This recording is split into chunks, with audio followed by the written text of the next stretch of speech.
So good evening, and quite cold. Right, I'm going to jump in, Gareth, because you're breaking up a little bit. Quite- Okay, sorry. Sorry for having a few technical problems, Gareth's end.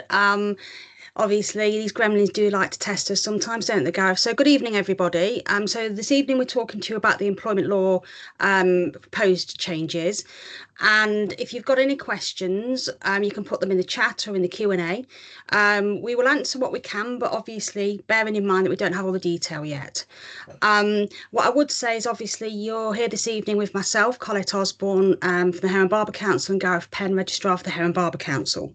Now, obviously, if Gareth drops out, I'm just going to pick up, okay? So we're going to pay a bit of that this evening. But we're delighted to have you all here to talk about, what's proposed and what's up and coming, okay? So I'll let Gareth go to the slides and we shall start. Super. Thank you, Colette. This will work.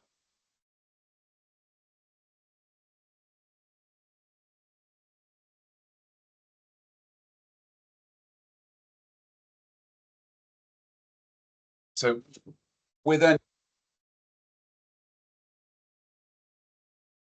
you can have employment.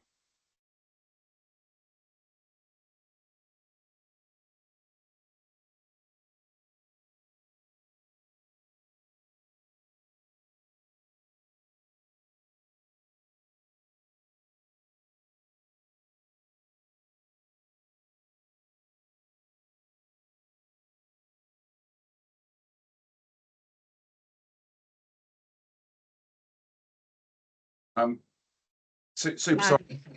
No, nobody can hear you, Gareth. So I'm just going to take over if that's okay. We've still got people joining us, so we'll just see if we can give it a minute just while Gareth tries to kick his own router. So you probably will as well. It's great to have you all here. Hi, Michelle and Kimberly and Amanda. It's great to have everybody here this evening. So what we're going to be doing, we're going to be talking about the employment law changes or the proposed changes. Now, what I will say at the start is that some of these laws are actually already in place. Okay, so some of them have been reformed and tightened, and some are obviously, shall we say, additional secondary legislation. So we'll go around the different areas and we'll be talking about what we know so far, what's been released, and what we believe the impact will be on our industry. Okay, but what I would say, and a massive caveat around this, everyone, is that we will get further detail from government, and we will be lobbying for areas that we think will be impacting us the most, and we will be, as we said, as soon as we get the detail, we'll be having further meetings. So I don't know if Gareth's got the slides there, if you can put them on. Hopefully.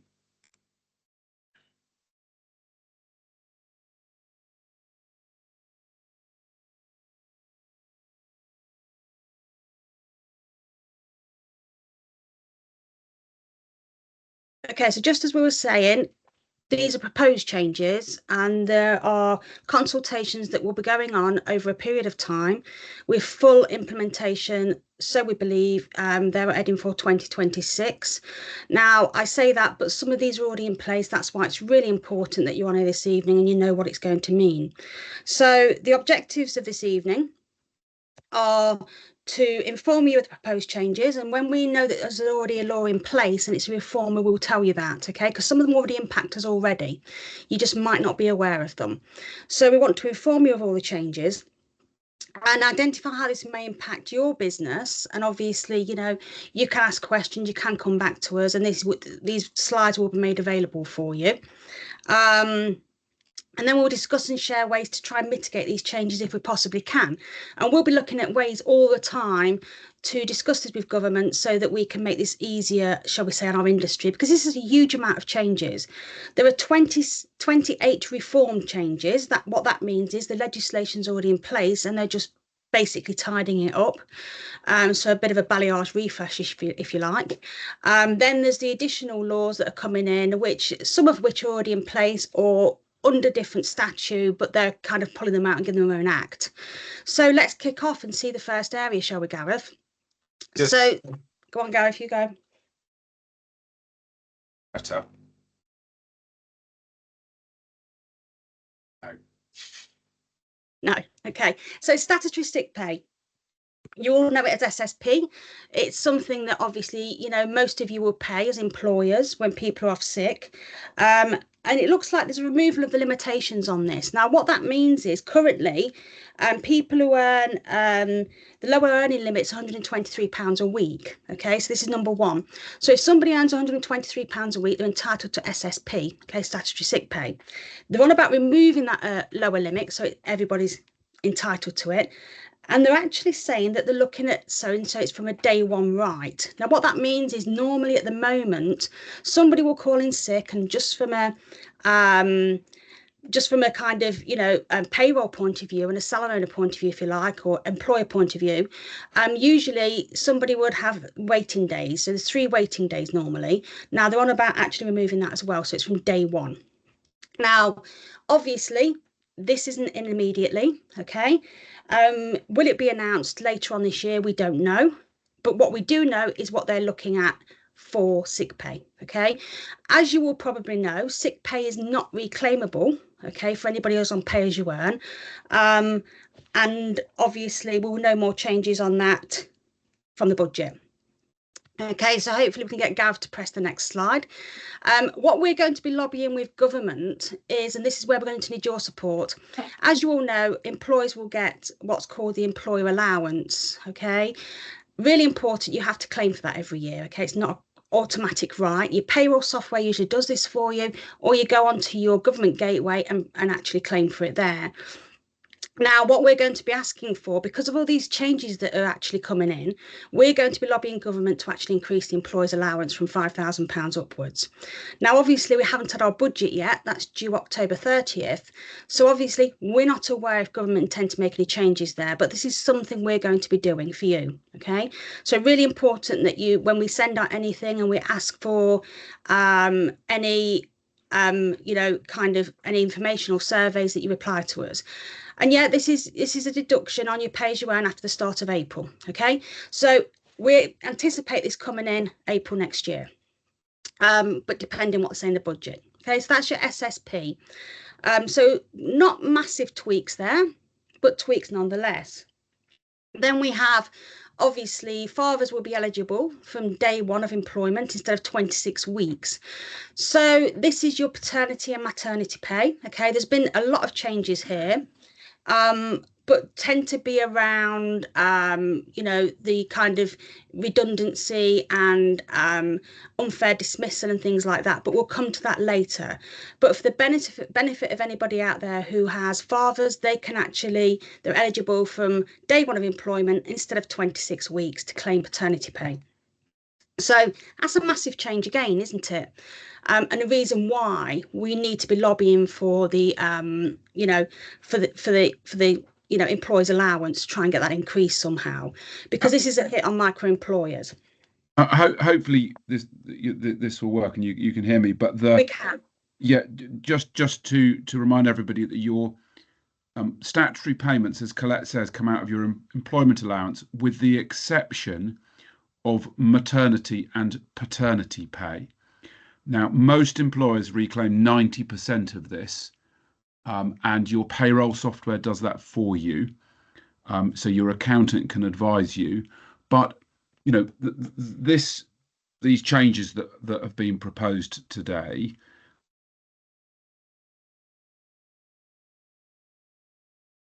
okay, so what Gareth's for small business there, in particular, and he's gone. So what Gareth's saying there is, obviously, when you actually have your month end pay as you earn, or period end, whichever way you run it, these payments will come off. You can actually also, as a micro employer, claim an national insurance relief on that. So it's really important to do that. That would mean that on your payroll software or on your government gateway, you would have to click your employment status, as in micro employer. That way, at least you'll get some NI relief as well. It doesn't amount for a lot, but nonetheless, it's better than nothing. And that applies for maternity pay and paternity pay. Okay, so really important. Obviously, the rights still apply to mothers. and their normal leave of 20 of kind of maternity pay. So that's not really any changes actually stated on there as yet. Okay. So for the next one then, Gareth. So unpaid parental leave. Now, you know, this is quite an interesting one. It's always been something that's been in place, but parents are eligible from day one of employment instead of basically 1 year. So usually people can actually ask for this once a year, but now, or over a year, sorry, but now they're actually entitled to this from day one. And it's important to say here, there's certain elements of leave that are statutory and certain that will be discretionary for the business, and we'll go into that a little bit later. But basically, unpaid parental leave, so that is something that people have a right to from day one. So next slide, please. I'm going to say Chris. So same thing, this is unpaid bereavement leave. There's a lot of unpaid leave coming into this legislation, and these are the kind of new areas. So these are things that aren't really in place yet, but they are under the Flexible Working Directive, but these are going to be a statutory right from day one. Okay, so that means that obviously, depending on the detail, here's my caveat, we haven't got the detail of the periods of this yet. So how long can somebody take? What notice do they have to give? In what circumstances does the business have to document, or can they actually decline or anything else? That will come later and the devil is always in the detail. So we're waiting for that information there. So then we have flexible working. Now, we all know about flexible working, and actually we've all become very flexible working environments post-COVID. So, you know, but what this means is, normally people could request a flexible working, you know, make a request once a year, and it has to they can actually submit be a around your flexible policy. working request. Yeah. Yes, they can submit a flexible working request currently, and it should be once a year, or could be once a year. Now they're making that 2. And it's, Gareth's put on here, don't panic about this, because, you know, it has to be something that's reasonable. Okay, it has to be something that says, I need flexible working. It has to be reasonable. And you can say yes unless you know it's unreasonable or doesn't work within your business. So don't panic about this. Again, it will come down to the actual policy you have internally, and that is something we can help with later, because unless you have a policy written in these areas, you'll have nothing to refer to. So that's really important. But I would add, Colette, that most employees will think that this change gives them a right for their flexible working request to be accepted. That's right, Gareth. And that is absolutely not the case. No. And you know, flexible working is a fantastic thing, but it doesn't work in all salons, and it particularly doesn't work on certain days of the week. And we've all experienced employees who go on maternity leave, for example, and then before they return, they request no working on a Friday, Saturday, or late evening. Mm. And the reality is you've never had to accept those, and you won't have to accept those, because that doesn't work for your business, and that has to remain a reason why you can turn down a flexible working request. But as Colette says, the devil's in the detail, and we don't know. There are currently 8 specific reasons you can turn down a flexible working request. I expect those to be dramatically reduced. We don't know the detail of this, but you know, as it stands, there is no change to the law today or tomorrow. You know, and all of these things that we're talking about this evening, none of them have come into law yet. So when your employee comes to you this week and says, you know, I've only been here a week and I want statutory sick pay, or I want a flexible working request, nothing's changed at the moment. No, that's right, Gareth. Nothing's changed. And I think the key thing there as well, Gareth, is even though the flexible working is currently in, and if somebody makes a request, it's really important to document your consideration and everything else. So that, and again, coming back to your policy, but Gareth's quite right, where these things are in place, we'll tell you they are, but if they're not, we won't. So the probationary period is a massive one, isn't it, Gareth? It's getting quite a bit of airtime, this one is. So normally there's a probationary period, and it's normally set in contracts generally, if you like, about 6 months. You can extend currently, and this is currently now, you can extend a probationary period for somebody due to performance or anything else. And that happens quite a lot, especially for people that are, I don't know, return to works, or, you know, somebody who's new into the organisation or whatever else.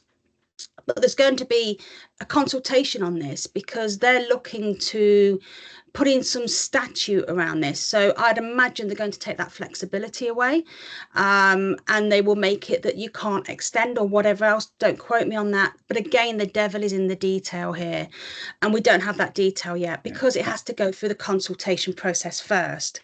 But as of today, I've read today, Colette, that they're talking about having a maximum 9 probation months. period of 9 months. That's right, yes. And I think let's be reasonable employers here. That is reasonable. If after 6 months you're not sure whether you want to make an employee permanent, I think you need to start asking yourself whether this employee is ever going to be right. Because after 6 months, we should have a really good idea as to whether this person's a good fit for our salon. So I don't see this being as a massive issue, to be honest. No, I don't. You know, if you guys disagree, pop it in the chat, tell us, because it's only through getting your feedback that we can then lobby government and say, you know, these are big issues, please. Could you look at them again? Yeah. You know, and as Gareth said, you know, we actually talk to government. We are part of these consultations, so we do actually give your information back, and we do lobby on your behalf and say, well, this will work for X, Y, and not. This is a big one, I think, Gareth, because this leads into the other area as well. This leads into the employment status, which we'll go through later. This is obviously being pushed out in the press quite a lot, 0 hours contracts. They're saying it will be banned, so they will call it, you know, there's basically 0 hours, and they're talking about you know, how hours are going to be calculated, how contracts are calculated, what average hours are of the previous 12 weeks. So that's probably where they'll be going on this. So if you currently have anybody in a 0 hours contract, it's really important to make sure that you know where you are and document everything here. Again, this is not an immediate thing. It's got to go through the consultation, and we'll let you know the detail when we get it.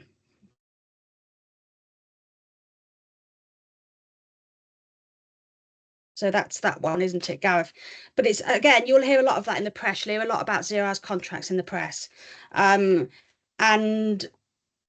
you know, this is really, they've done this due to, obviously, you know, misuse of 0 hours contracts, where people were kept on 0 hours contracts indefinitely. Yeah. And I think we lost Gareth again, sorry. Okay, so that's 0 hours contracts, but really an interesting one. But I would look if you've got any of those at the moment and try and work out people's average periods of hours over 12 weeks. So if you want to be able to budget for that, or you want to be able to get ahead of it by probably next year, then the important thing is to kind of probably have a 12-week rolling calculation. Okay, now your system should do that. Your payroll software will certainly do that in hours. Unfair dismissal, another one that's hitting the press quite a lot. Hang on, sorry, Colette, just to bounce back a minute to the hours and your 12 weeks. Just so kind of everybody's kind of, I suppose, clear, in terms of working out things like holiday for those on flexible working hours, you know, the 12-week period is the normal time period which you're expected to work out things like holiday and everything else. And so it's super important that records are kept for all of the hours that your flexible staff or people who are not on regular hours are keeping. And you know, you need to work it out over a longer period. So please keep good records with all of this.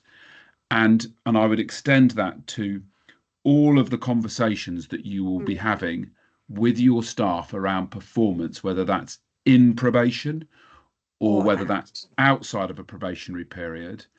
The importance of documenting all of those conversations, whatever they are about, is going to become more and more important. You know, if you want to be really sure, get a cheap audio recording app on your phone, or you can buy a separate one from somewhere like Amazon. But keep a record, please, guys, of all these conversations that you're having. It is really super important. Yeah, and I think the other thing, just saying there, Gareth, keeping records of conversations, it doesn't have to be a formal meeting.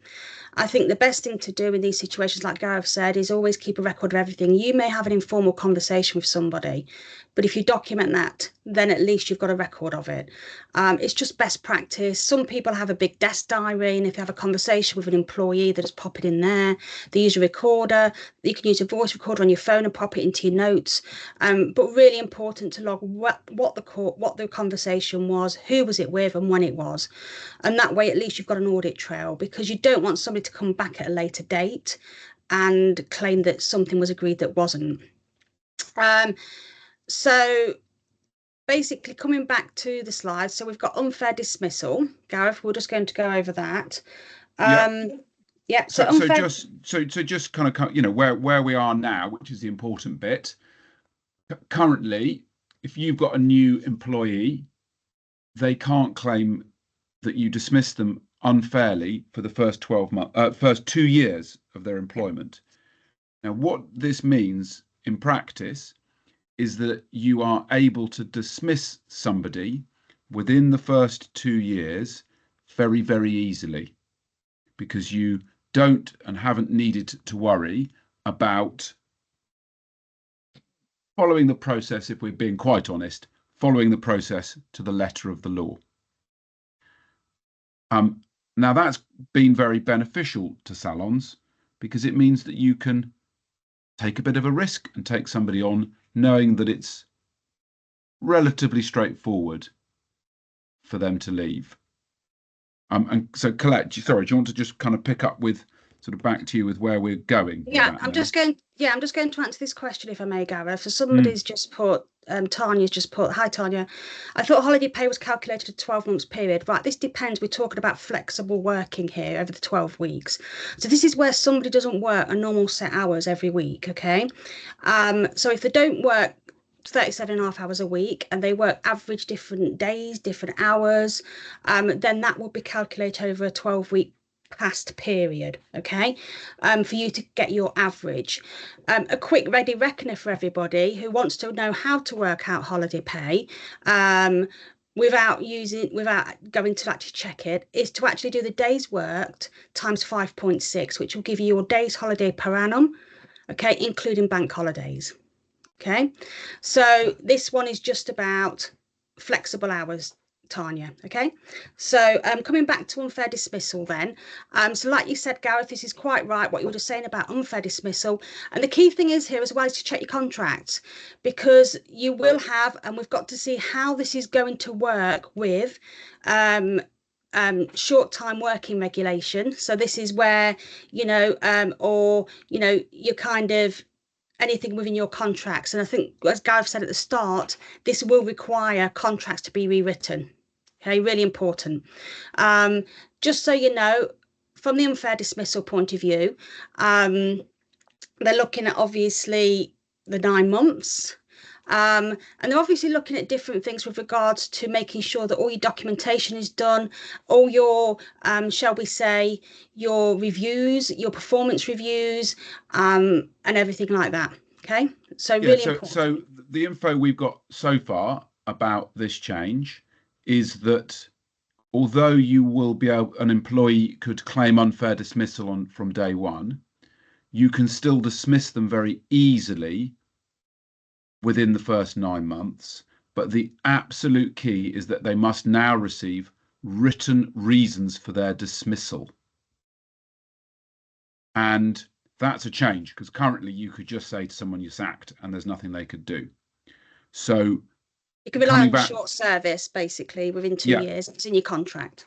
So it's really, this kind of reinforces what we said at the beginning of this section, which is you've got to keep a note.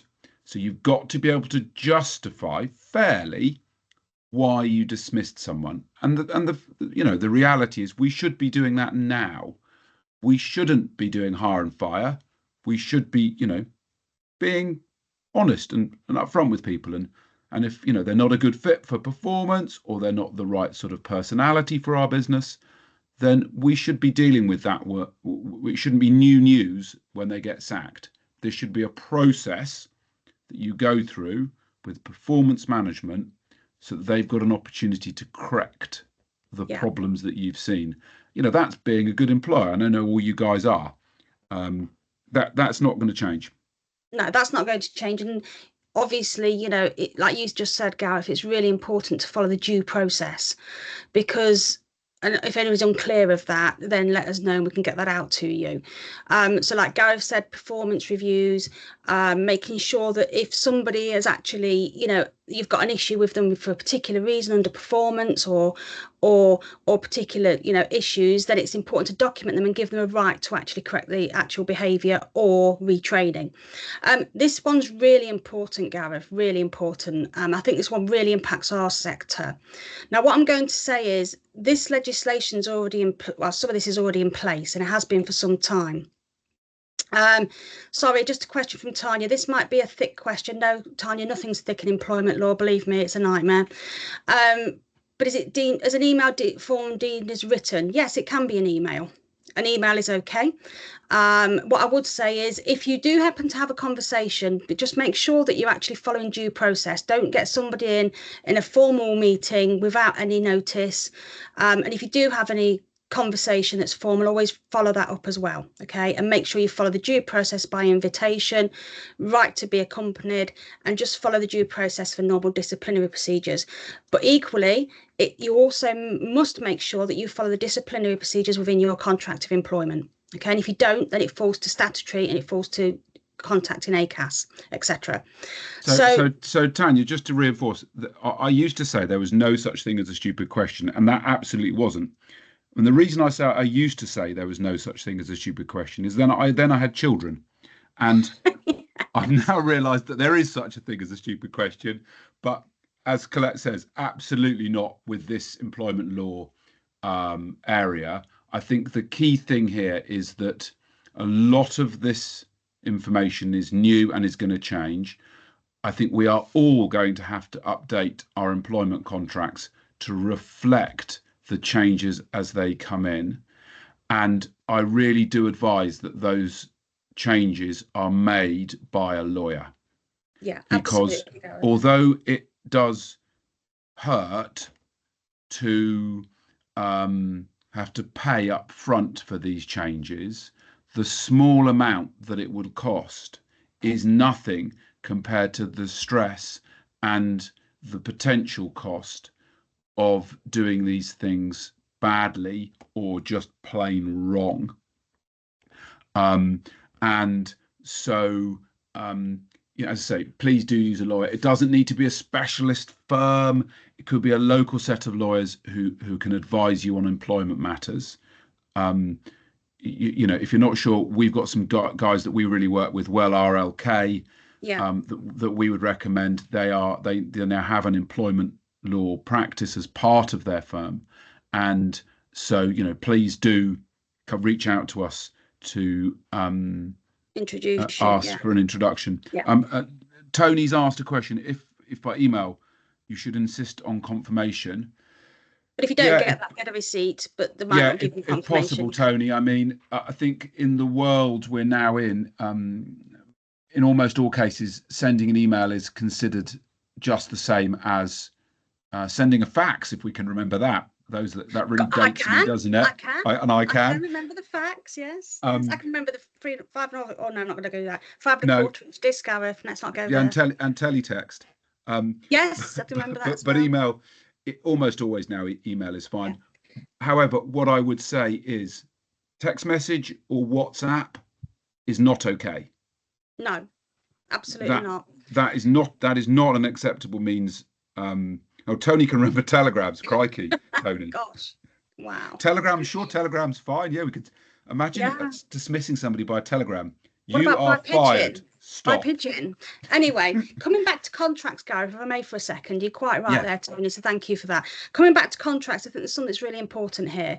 Now, your contract is obviously your contract between you and the individual and should obviously cover statutory law and any particular issue, things with regards to your business. The reason we say that it's important to get a legal representative to do this, because your contract is specific to your business. Okay, and far too many people download generic or purchase generic contracts that they believe are safe and they aren't.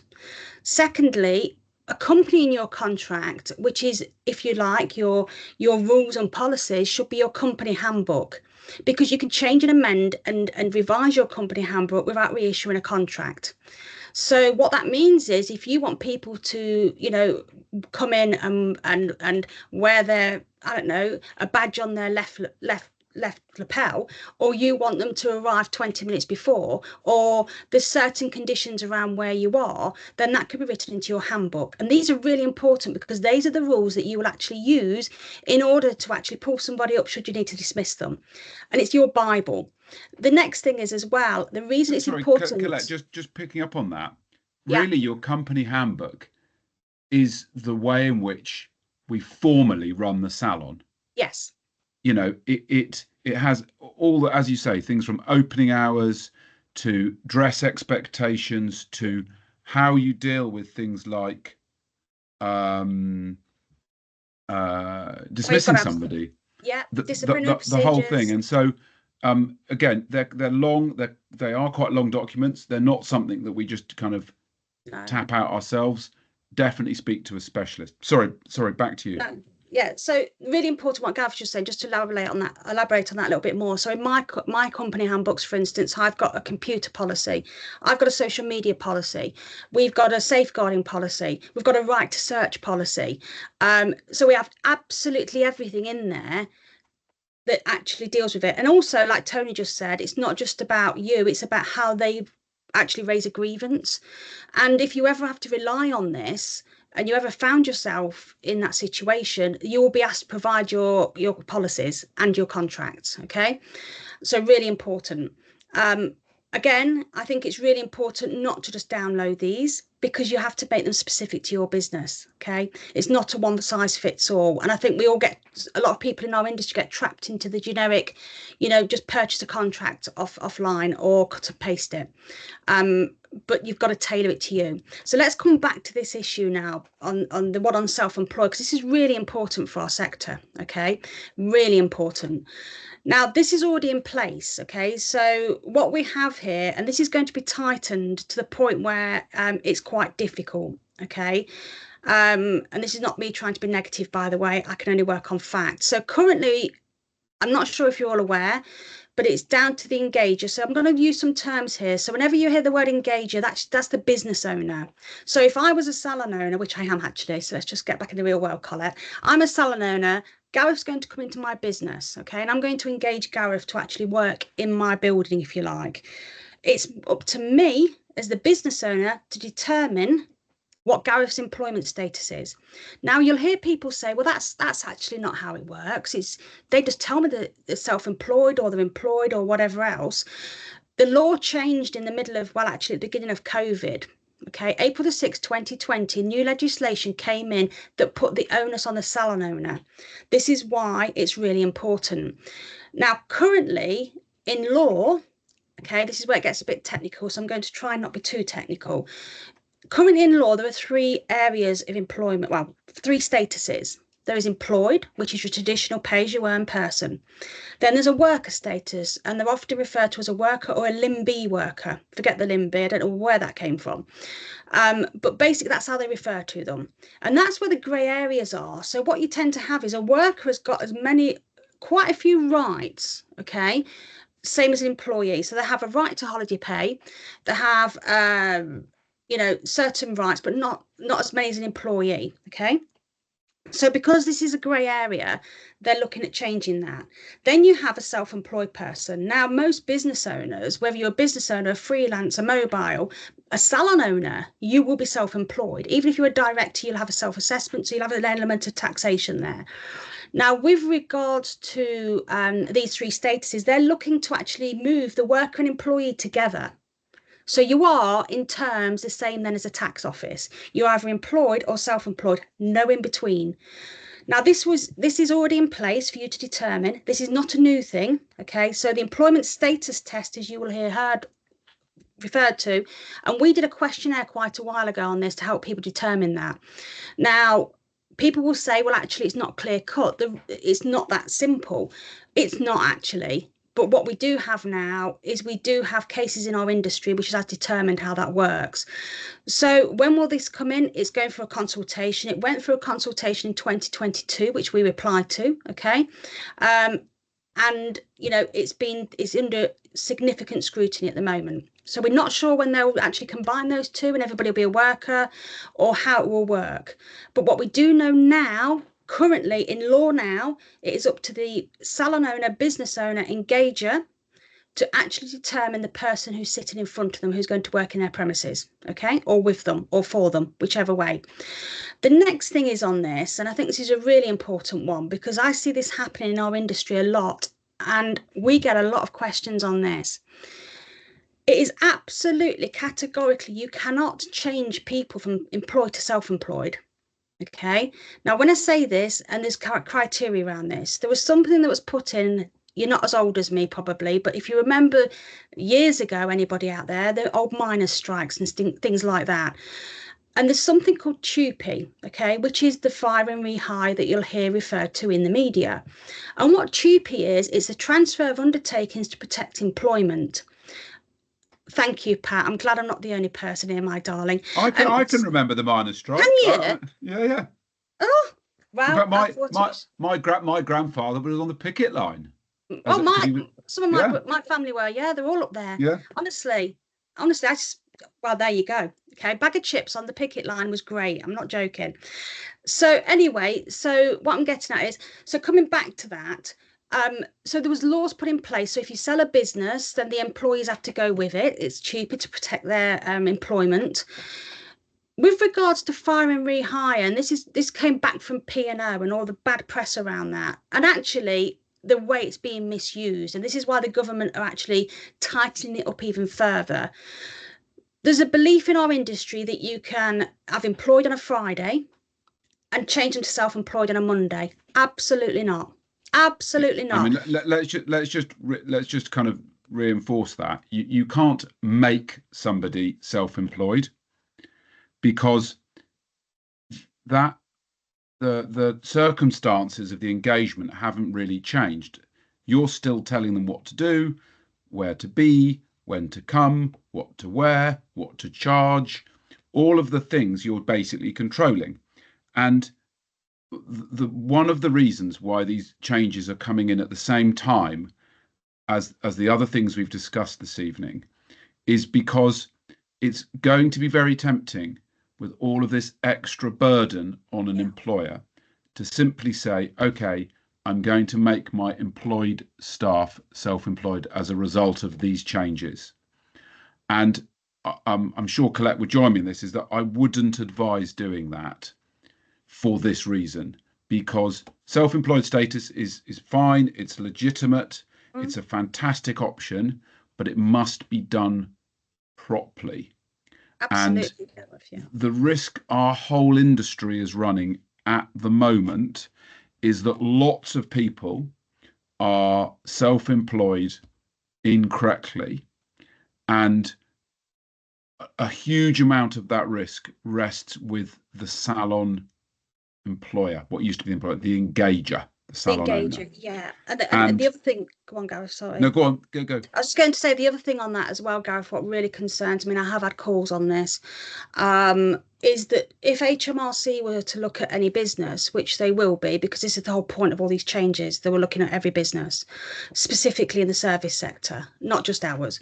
But if they were to come in, they would actually state that if you change somebody from self-employed employed on a Friday to self-employed on a Monday, or even 2 weeks, there's advice being given by our own industry that says 2 weeks. No. A break in service is a minimum of 1 to 2 years under any TUPE laws. Okay, so coming back to that, they would come in and they would say that was a continuation of service, and you would be liable for all the backdated VAT and God knows what else. So please do not build yourself up a tax bill. That's why we try and say this. The other thing is as well to say is that a salon did this, and I'm not going to mention, but there has been a few tribunal cases. Some people on here will know, Tony will certainly know, but there have been tribunal cases where, and this is where, as a salon owner, I can feel your pain, because we all dread that afternoon on a Saturday where somebody says, can I have a word? Okay. And you know they want to go self-employed. I just want you to remember this. We're all in that same situation. Even if the employee comes to you and asks for this and resigns, and some people believe if you make them redundant, that you can do it. No, you can't. You can't. It doesn't work like that. It will still be seen as continuation of service. Now, even if the person comes to you and asks for it, now this particular salon actually had all their team come to them, or most of their team, and say, we all want to go self-employed. The salon owner had no choice, obviously. It was either that or nothing. So they agreed to it. 2 years later, the same people sued the salon owner for employment status, and the salon owner lost. And this is quite a famous case, so this tribunal went on for quite a while. And this happened in 2021, okay? So I don't want anybody or any of our members or anybody else to actually have that happen to them. So if anybody asks you in that situation, just remember you will be the one with the bill. So you're best to say no. Speak to an employment lawyer, not industry, employment lawyer. Okay. So that's that side. So sorry about that. But tipping. Oh, tipping. I didn't know if this was something that was on the Carry On films, to be honest, Gareth. I was like, a bit of tipping, but let's not go there. Let's not go there. Yeah, sorry, Pat. Yes, you're quite right, Pat. Pat's just saying she knows numerous salons who have so-called self-employed staff, which definitely aren't. The thing is, look, this is the thing. The problem is the employment status rules are they are clear, but then they're as clear as mud if you're not an employment lawyer.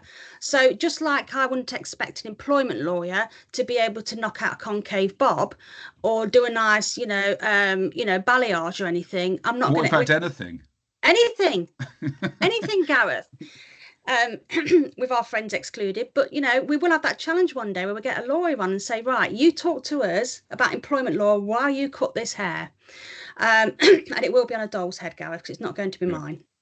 Anyway, coming back to tipping, this came in the 1st of October 2024. It was actually put through in Parliament in 2023. So what this means is, from an employer point of view, you have to have a tipping policy. This is how we tip. This is how we collect the money. Somebody wants to be let back in, Gareth. Okay, I'll try and. Shouldn't need to be let in, Michelle. I'll see what I can do. Hang on. So anyway, so coming back to this, so you have to have a tipping policy, okay? And they're advising that you have to engage your employees in that, and you have to consult with them. And this is, to be honest, I think we're really good in our industry at this, aren't we, Gareth? And you can use certain tools, by the way. You are allowed to use that as long as it's recorded and documented. But I think this has been pretty much, if I can say this, brought in for the hospitality industry, because they tend to take tips and not give them to their employees. So I think it's been more to catch that. But obviously it captures all, because that's what happens. So what happens is you've got to have a tipping policy. Employees can actually come to you once every quarter and ask for 3 years back records of all their tips. And you've got to have them all documented. Okay. There are people that will take money off you to have tipping services. Yes. A special terminal on the desk to tip. And of course, with more and more clients paying by card, and that I think is only going to continue, having a really efficient way for them to tip your stylist is really important. But it's a lot of money to have a specific service to allow those tips, and of course you're paying that to allow your staff to receive their tip. So have a think about how you're going to keep those records. It isn't complicated. It needn't be difficult. No, and to give you a tip how we do it, if I can, pardon the pun, Gareth, but to give you a tip how we do it, what we do is we have additional service on our system. Okay, so we actually capture everybody's tips on that, so we can actually take that away from VAT. Okay. And then what we do is we put it through payroll. So we get a Yes, because of report. course you can put it through payroll as a tax-free payment. Absolutely. And then it's all recorded, Gareth. So because it's on the wage slip, there's absolutely no issues. But again, you've got to keep a log of all tips, who you're giving them to, how you're giving it to them, and how much you're giving to them. And actually, you're supposed to record who gave it. So, it's a bit crazy, but if that's why it's always useful if you've got, depending what system you use, to actually use a system, because I think that way it just takes out the or it's just admin, isn't it? And who has time for admin these days? So firstly, Tony, you are quite right. Very few cases at tribunal get publicity, if anything. They don't. I'm just really sad, and I read through them because I want to know, what's happening. Because what happens is legislation is actually set, and what determines how things actually are enforced is case law. Okay, so you'll always hear things referred to, like we had before the changes in 2020. It was always referred to Pimlico plumbers and Deliveroo and Uber. Now it's our own cases. Question from Pat Gareth: how does it work when therapists get tips when you're not there? Many clients give tip to therapists in cash, and I'm not in a salon. But this depends on your policy, Pat. Yeah, You've got to have that's a really policy. difficult, and it It's a feeds into difficult one. Tanya's point. Sorry, Tanya, I spoke incorrectly. You're quite right. You do have to pay income tax on all tips. You do. Yeah. So that's a very good reason to do it through payroll, because then it's all done nicely. I think, Pat, the only way you can keep a record is to ask the staff to do so. Have a tips book, to keep a record. And likewise, Tanya, how do you deal with cash that goes into tip boxes? Well, if it goes into a tip box, it's normally split evenly between everybody. I think what Tanya's saying is because everybody usually has a little tin in the drawer, don't they? And clients will give cash and they'll just put it in the tip jar. And you're right, they do have individual. The difficult thing is with that, I think all you can do is have a policy that actually states how it works. Because at the end of the day, this is the difficult thing. And when we've had an industry that's used to doing it how it has been doing it for, let's be honest, forever, it's very difficult to get people out of that habit. What I would do is I would have a policy. I would have a book where they have to log it. And if they don't, then obviously you'd have to deal with that individual. What I will say is if you don't have a policy, you don't have everything in place, if you are audited, they will estimate your tips. So it's much better to have a record than an estimation. I'll give you that. And that's another reason for a company handbook. We talked earlier about the importance of it. Including a tipping policy within your company handbook is exactly the sort of thing that HMRC would immediately ask to look at. So, I really suggest that's a good idea. And Remix, absolutely. If you want to just drop us your email, then we can send you out the recent tribunal cases. And it's important to say there, Gareth, as well, is tribunal cases are public record. So anybody can go on and read them. Yeah. Okay. So they're not, you're quite right, Tony. Government.gov website, publish tribunal decisions, and get a cup of coffee because you'll need it. and a sit down. And a sit down. So I'm mindful of the time. That there were loads of other changes published in this bill today, and a lot of them are not important for our sector. They're about union membership, about going on strike, about public authorities, about those sorts of things. And that is the those areas. I think the key thing for us here is that you're absolutely going to have to update your contracts of employment, and I think it's a process that we're going to have to get used to doing often, rather than kind of appoint somebody, here's your contract of employment, and that's the last time we touch it. I think we're going to have to start looking at these at least annually, if not more frequently, 6 monthly, to make sure that they are staying up to date with all these changes. Yeah, or revise your handbook. So something happens in it. This is what I do, Gareth. Sorry to jump in. So the difficult thing is, because things are so dynamic. I mean, if we talk about how many changes there were to maternity rights in 1 year, it was about 35 changes. We're looking at 60 changes now, okay, before next year.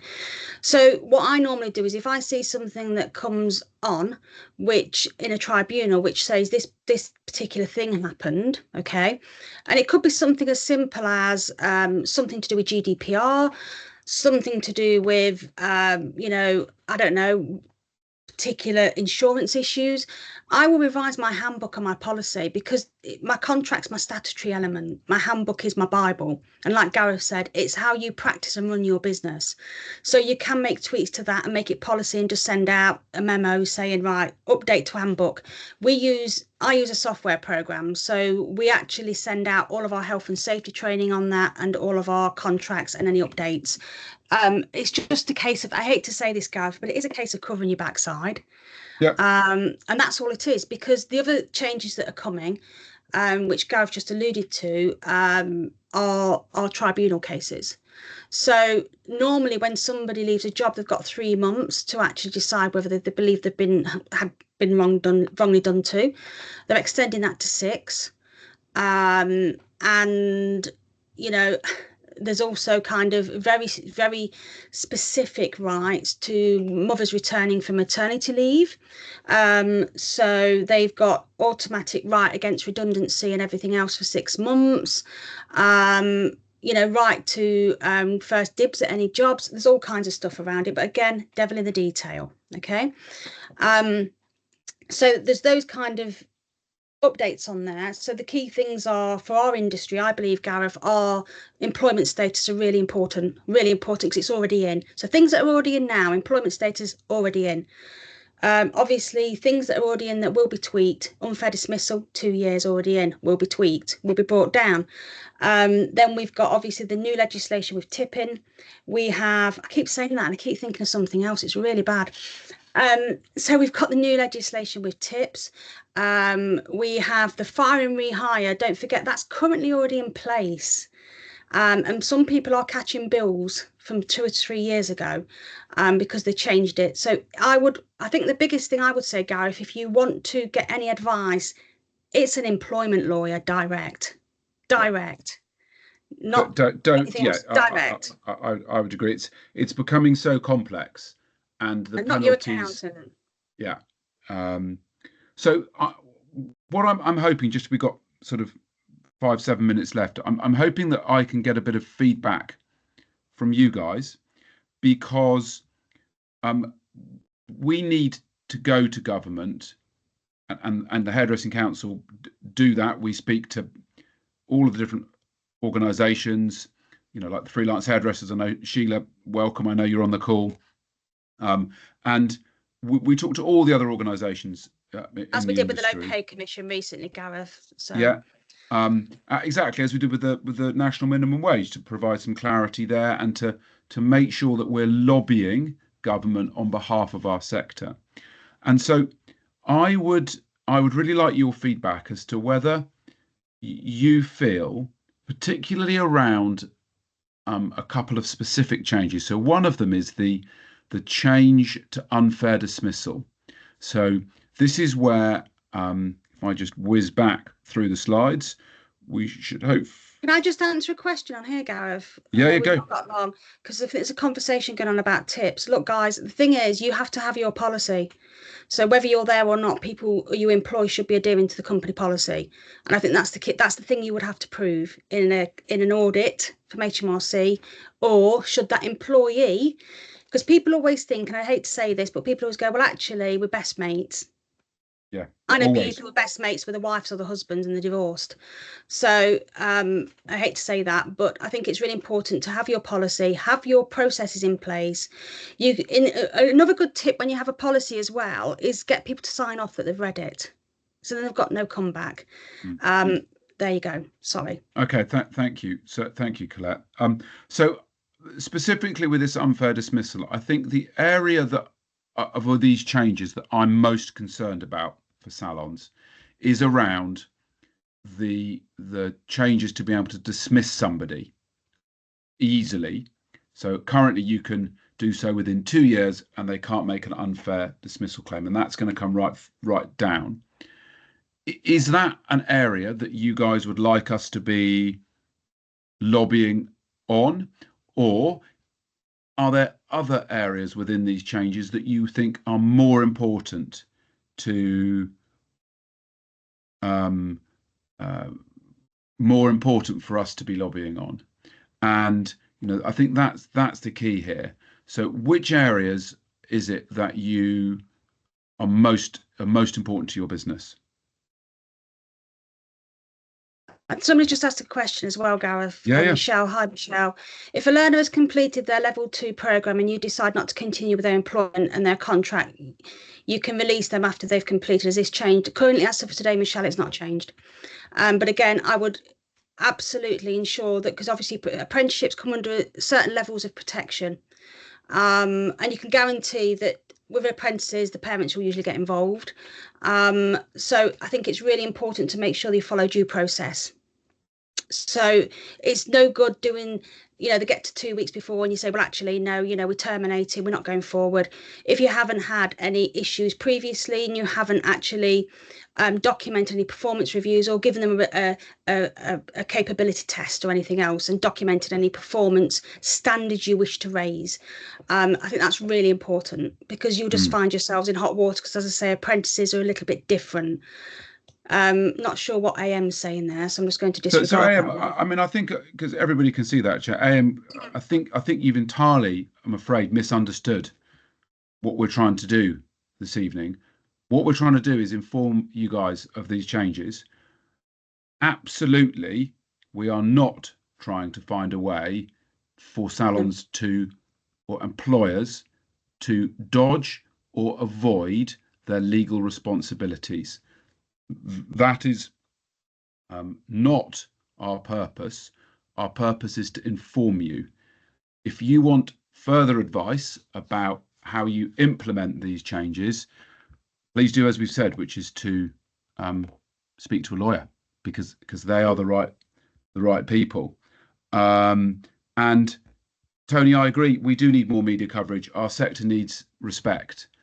Absolutely. Our sector needs to have some understanding from the public and from government that we are an important contributor to the wider economy, both in terms of tax paid and in terms of kind of gross national happiness.